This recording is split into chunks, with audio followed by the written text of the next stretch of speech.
আর এটা হচ্ছে রাত্রের লুকটা, জাস্ট দেখো একবার। আমিও রেডি হয়ে নিয়েছি, আমাকে কেমন লাগছে অবশ্যই জানাবে। আর এটা হচ্ছে বৌদি, আর এরপরে দাদাকে দেখে নাও।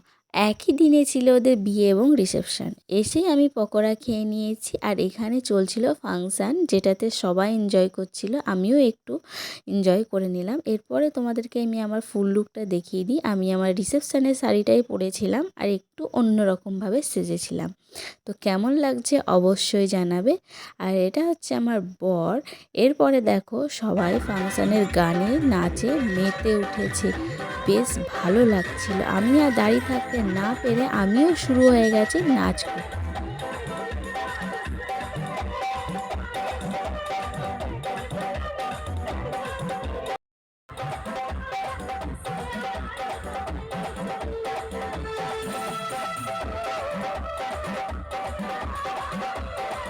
চলো খাবার মেনুটা দেখে নেওয়া যাক।